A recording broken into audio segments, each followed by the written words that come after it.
Roy Keane says on Ronaldo, he's obviously had enough. He snapped. Ronaldo's 37, he still wants to be the best in the world. That's why I admire him. I'd be more worried if Ronaldo was sitting on the bench laughing his head off and not caring. I think the guy cares. The game is full of bluffers and he's not one of them. How can Keane back Ronaldo when Ten Hag says nothing more important than standards and values, Graeme? Mm-hmm. So what if it's Ronaldo? Ronaldo along with Messi are the two greatest players that have ever kicked a ball. Can we go back to the very beginning? Before the season started, Ronaldo has said he's declared he wants to leave. So I assume the manager sat in front of the player and said to him, "You're not leaving, I want you to stay here." I guarantee you the next sentence out of Ronaldo's head or mouth would have been, "Well, I want to play, that's why I want to leave, I'm not playing enough." Yeah, but he's not the manager. So let me continue the conversation as I would imagine it would take place. I want to play, I'm not playing enough, that's why I want to leave.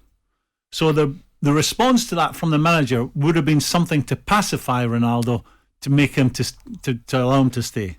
Because Ronaldo could just say, "You know what, I'm off, it's not for me anymore." So Ronaldo heard words from the manager that made him stay at Man United. Now can I take you to the Man City game when they're 6-3 down and the manager was asked, "Why did you not put Ronaldo on?" "Out of respect for Ronaldo, I didn't put him on when they're 6-3 down." And a few weeks later, he wants them to go on for 2 minutes in a game that's won to run down the clock. He's in charge, Ronaldo, isn't he? Well, I think this is a problem that they've made for themselves. They've shot themselves in the foot. Man United, it's been a very poor football decision at the start of the season to keep a player who he knew he wasn't going to use very much, who he must have said something to placate Ronaldo to make him stay. Bring it right up to the present. No, well, you can't Ronaldo ignore that. refuses to go on. Jim, you cannot. Ronaldo refuses to go on. You just cannot ignore. And you're defending that. You just cannot ignore Ronaldo's argument. There must have been something said to Ronaldo at the start of the season. You're defending the fact that Ronaldo refused to go on. No, that's wrong. I'm saying that's wrong, but there must be a reason for that. It must go back to the start of the season when Ronaldo has said, "I want to leave." The manager says, "I'm not selling you because I want you to stay here." But the next words are, "Why do you want me to hypothesis. stay here?" What? It's a fact. Ronaldo doesn't need to be at Man United. You could just say, "You know, at 37 I've had enough." Do you think, okay, in your argument then, has Ronaldo accepted the words from the manager that, "Well, I'm not going to play you and you're just going to have to lump it"?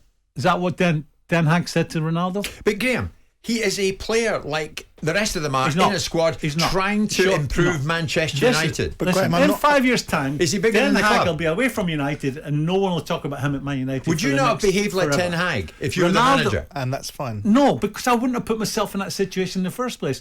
I would have ironed it out with Ronaldo at day one. I personally would use him very differently. I still think he's got something to offer, and I would be using him quite differently. But Graeme, in 5 years' time, no one will remember Ten Hag. But what Ronaldo remembered as arguably the greatest player that's ever kicked a football. Great, fantastic. Right, that gives him a pass. It Graeme, does, the boss, in my well, opinion. to some extent it does, but if you want to run a football club, you can't just sit there and saying the individual supersedes the collective. What are you basing upon the fact that, first of all, during the summer you said that clearly they haven't had a conversation, and that if you were the manager of Manchester United, you'd have flown around the world and sat down with Ronaldo. Definitely. So they didn't have a conversation. So your hypothesis is probably This wrong. was- But hang on, Graeme, Do you think that we've got to this point without Ronaldo meeting the manager? I'm going to allow you to interrupt me without correcting you. Well, it makes a change. Okay. So I'm learning, Graeme. It's normally the other way around. So you're saying at the start of the season, after Ronaldo making his stance that I don't want to be here, that there was never a conversation between the manager and the player. No, I'm saying to you that the narrative that you're peddling out is probably not based upon a great deal of substance. First and foremost, how do you know how many games he's going to play? Because he played 30 last year. So his argument And he got in the 18 league... goals last Hang year. on, that's a different argument, Graeme. Stick to the point that you made. The point that you made was about attendances and appearances. He played 30 times in the league last year. So the premise of that he wasn't playing enough could only have come from the fact that Ten Hag have told him you ain't going to be playing. Now, hang on. He didn't start 30 games last year. He played 30 games. Now, whether he featured in them, I don't know how many times he come off the bench and how many times he started. But he played 30 games in the Premier League. And he's a grown-up. He's not a stupid imbecile. He knows that there's challenges in front of him. The reasons why he wanted to leave Man United is because Man United, on whole, en masse, is a football club in flux that had been very poor the previous season. And I don't think it was just about not playing. I think it was as much to do with wanting to be away from the mess that Manchester United was becoming.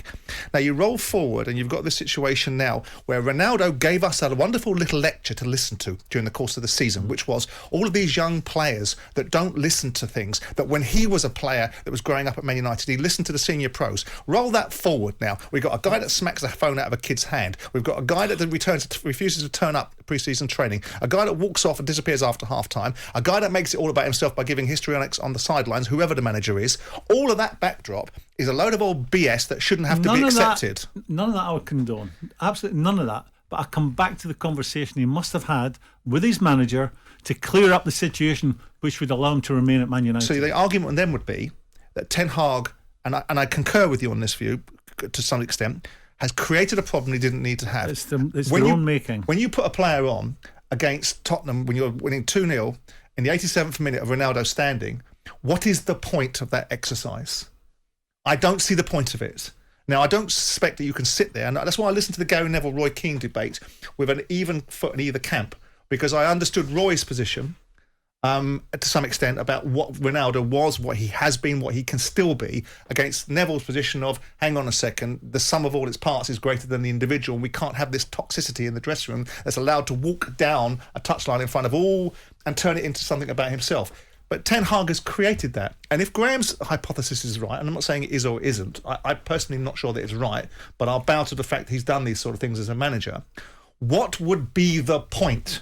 Why would Ten Hag be this obtuse and circumspect in his thinking that he'd want to create this problem? Everybody that knows the world of football knows that Ronaldo, unless he gets what he wants, is a problem. That's my case. So there must have been a different story, unless he's stupid then. They have shot themselves in the foot. This is a bad football decision.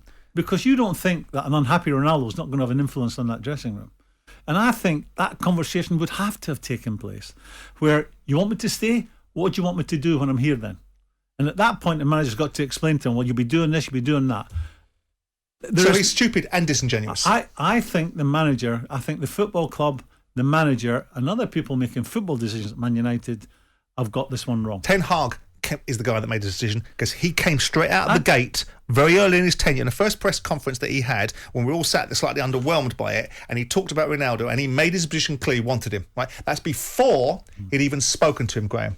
Before he'd even spoken to him. So here we are now with a situation saying a manager's been brought in by Man United. He's not only disingenuous to a player that he's going to have a problem with, he's also stupid.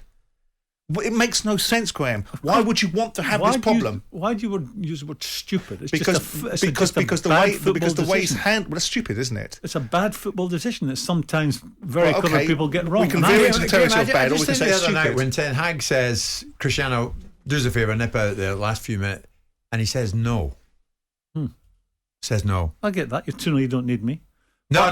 You know, No. How do you mean you get that? I don't get that. I get that. Because if he is this great example, he gets it, he doesn't condone it, right? For kids I get it, but I worldwide. don't condone it. I do. I get that 100%. In the twilight of your career at Liverpool, would you have done that? I don't know what the bench felt like.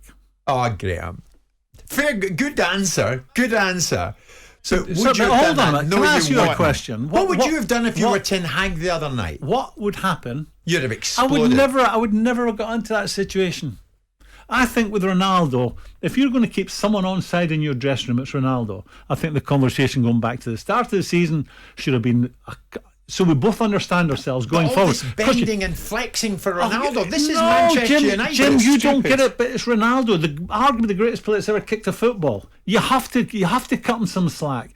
You know that if you've got an unhappy Ronaldo in your dressing room, you've got a major problem for yourself. So what discussions you had with him at the start of the season had to be clear. Graham, when both of you left the room, Ten Hag was you doing his both job. had to understand each other. Was Ten Hag not doing his job? Was Ten Hag doing his job when the Man City game? One man's in charge. I'm not Ronaldo's putting not in Ronaldo on charge. against Man City. We're losing 6-3 out Ten of Hag's respect. in charge, Graham. Answer me that. What respect was he showing Ronaldo when he didn't put him on when we were 6-3? All this respect. But you question the narrative, or you're questioning the verbiage that I've used about disingenuous and stupid. It cannot be anything but, because you and I know, that if you say to Ronaldo and this so-called chat that you think he's had, this mythical chat. What do you mean so-called? Because Can I ask you a question? You're an owner of a football club. You've Tell got me. the biggest star in your football club. Yeah. What do you tell your manager to do in this situation? What do I tell him? What do I tell him to do? Ignore him? No, I tell the manager to make his own decisions. Do you tell your manager you've got to get in front of him and explain what your intentions are? I tell the manager to make his own decisions. And don't answer the question. Don't ask me a question and answer it, Graham. So you've answered it. So your manager gets in front of this big player, and he explains to him, this is how I see it going forward.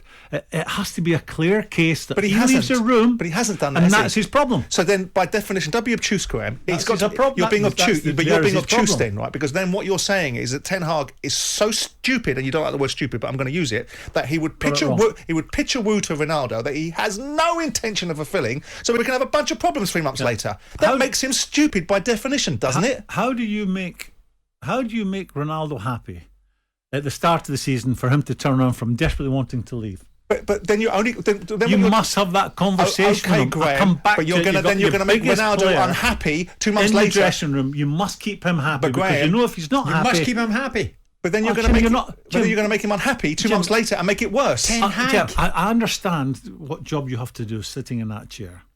You've got the biggest player in the dressing room. Dressing rooms, and I think Steven Gerrard may have experienced a bit of this. You must have a united dressing room to have any chance. But Graham, you've got the biggest. Let me finish. The biggest influence by far in your dressing room, desperately unhappy. But Graham, you can't categorise people's jobs. Let me finish. Because I don't care how big the manager is, how successful he's been in the past, that causes you a major problem going forward. If you've got an unhappy Ronaldo in your dressing room, you've got a major problem. And I go back to the start of the season. That conversation would have taken place. But that's a silly argument, and Graham. To them leaving the room, it would have been clear in their heads the role. Graham, so Ten Hag's wrong to prioritise standards. We've got the three-line whip, Graham, but that doesn't alter the fact that's a stupid argument from you because you're kicking the can. So not only have you got a problem with the guy at the beginning of the season, you've now misrepresented your situation to him. You're going to move the problem further down to a live season it's a bad and make it a problem by them. Right, so that makes him stupid. It makes it a stupid decision and makes your argument flawed. Not flawed.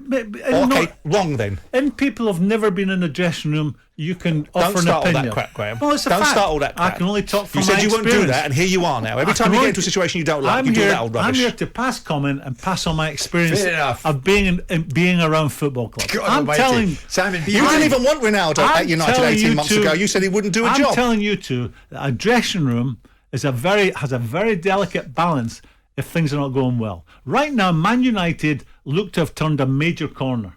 They're playing a brand of football which is acceptable. Look at a dull nil with someone recently. But in general, you would say that Man United are going in the right direction. They have caused themselves... Let me finish this. We'll get there then. They have caused themselves a problem that was totally unnecessary. That is my argument. Agreed. Okay. That is my argument. Jim White and Simon Jordan. Monday to Friday mornings from 10 on AM, on DAB, via the talkSPORT app and on your smart speaker. talkSPORT.